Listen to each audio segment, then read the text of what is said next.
मेरे ख्याल से बहुत अच्छे अच्छे बच्चे ऐसे हैं जो कई बार प्रीलिम्स में फेल हो जाते हैं। क्यों हो जाते हैं?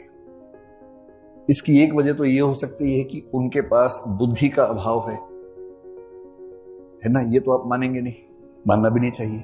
क्यों मानेंगे भाई? बुद्धि तो मोटे तौर पर लोगों में ठीक ठाक रहती है, ऐसा क्या है? तो बुद्धि का अभाव तो है नहीं। एक आध कोई बच्चा ऐसा हो सकता है कि उसकी रीजनिंग बहुत कमजोर है, मैथ्स बहुत कमजोर है, इसलिए वो उसी से कर नहीं पाता, उसकी बात अलग है। लेकिन जनरली आप में से एक भी ऐसा बच्चा नहीं है जो इसलिए प्रीलिम्स पास नहीं कर पा रहा कि उसकी कैपेबिलिटीज में कमी है। मैं तो ऐसा नहीं मानता हूं, आपको भी नहीं मानना चाहिए। तो क्या वजह हो सकती है? एक वजह हो सकती है कि आपकी मेहनत में कमी है। मेरा ख्याल है कि ये वजह भी ठीक नहीं है, क्योंकि पता नहीं क्यों पर मेरी समझ ये है कि जो बच्चे कमजोर बैकग्राउंड से होते हैं, और मोटे तौर पर ये कह सकता हूं मैं कि हिंदी माध्यम के या तमिल, तेलुगु, कन्नड़, मराठी, गुजराती माध्यम के बच्चे अंग्रेजी माध्यम के बच्चों की तुलना में सामान्यतः कमजोर पृष्ठभूमि से आते हैं। और जो जितनी कमजोर पृष्ठभूमि से है उसमें मेहनत करने की क्षमता उतनी ज्यादा होती है।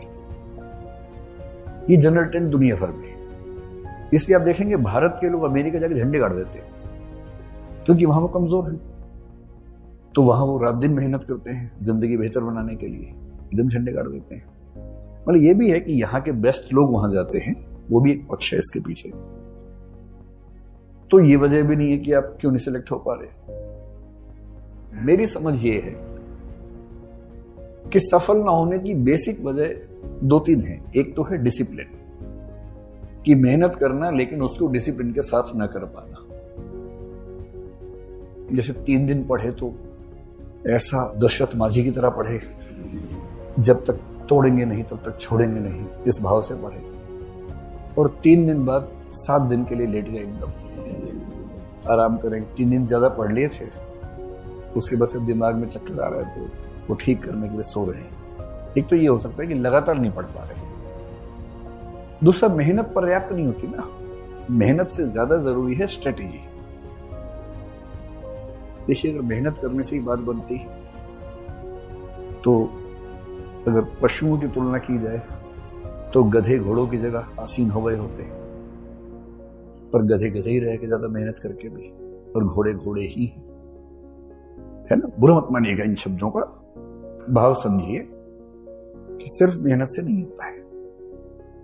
कितनी मेहनत कहां करनी है, किस गति से, किस अनुपात में, किस त्वरा के साथ, किस त्वरा मतलब स्पीड के साथ करनी है, ये सब अगर गाइडेंस पूरी आपके पास हो, या तो स्ट्रेटेजी आप खुद बहुत अच्छी बनाने में माहिर हो।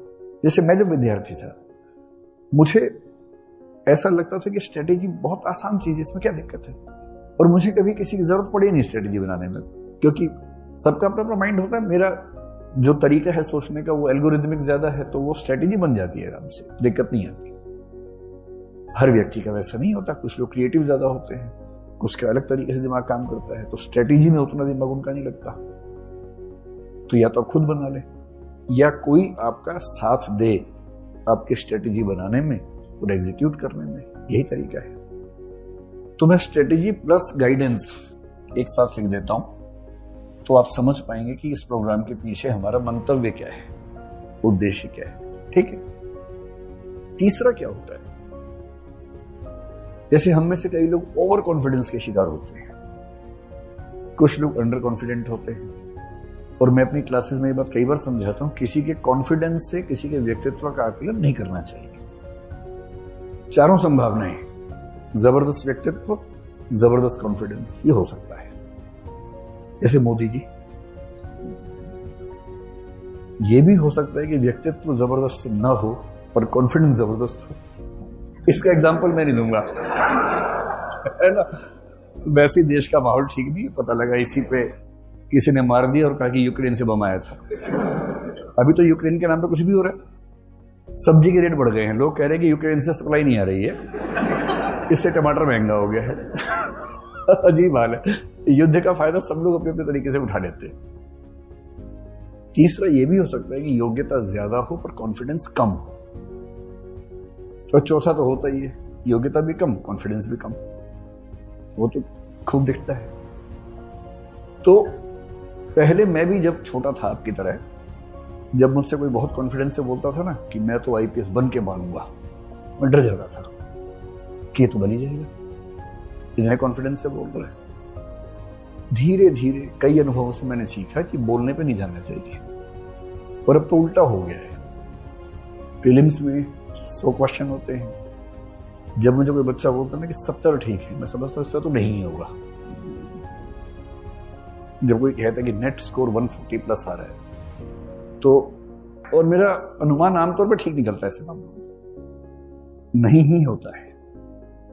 फिर वो कई साल तक गीत गाते हैं कि गोला गलत भर दिया था, या रोल नंबर मैंने तो ठीक भरा था, जो इन्विजिलेटर था मुझे गुस्से में देख रहा था, उसने बाद में रोल नंबर चेंज कर दिया मेरा। ऐसी ऐसी बातें, इसी को गालिब कह गए हैं। हमको मालूम है जन्नत की हकीकत, लेकिन दिल के खुश रखने को गालिब ख्याल अच्छा है। तो ख्यालों में रहिए, क्या दिक्कत है। तीसरी बात जो मैं कहना चाह रहा हूं, आप दरअसल कहां खड़े हैं। दुष्यंत कुमार की एक पंक्ति मुझे बड़ी प्रिय है, तुम्हारे पैर के नीचे जमीन नहीं, और कमाल यह है कि तुम्हें इसका यकीन नहीं। पैर के नीचे जमीन है ही नहीं, खड़े हैं हवा में, और कॉन्फिडेंस ऐसा कि बाप रे बाप।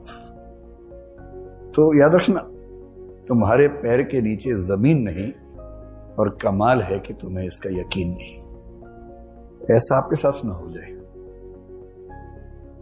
एक मैंने बड़ा अच्छा कार्टून देखा, एक फट्टा रखा हुआ है बैलेंस किया हुआ, उस फट्टे पे आगे एक आदमी खड़ा है, एक पीछे खड़ा है, इसीलिए बैलेंस है।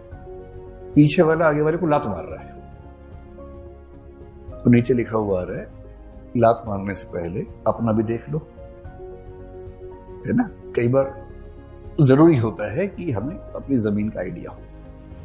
तो हमें ऐसा लगता है कि यदि आपके पास एक साइंटिफिक फीडबैक सिस्टम हो। साइंटिफिक फीडबैक क्या होता है, सारा खेल इसी का है। अगर आपसे कोई पूछे मेंटरशिप क्या है, तो बोलना साइंटिफिक फीडबैक मैकेनिज्म।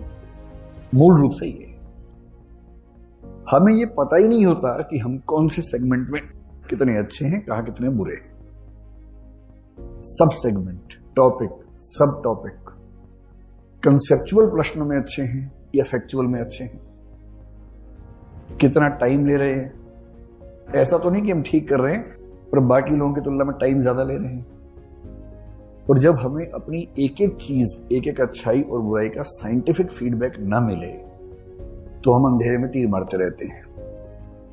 और इसी प्रोसेस में देखिए, प्रीलिम्स जो है ना, पढ़ाई का खेल है नहीं। दरअसल पढ़ाई तो एक पक्ष है, जिसकी स्ट्रेटेजिक थिंकिंग बेहतर है, प्रीलिम्स उसका निकलना बहुत आसान है।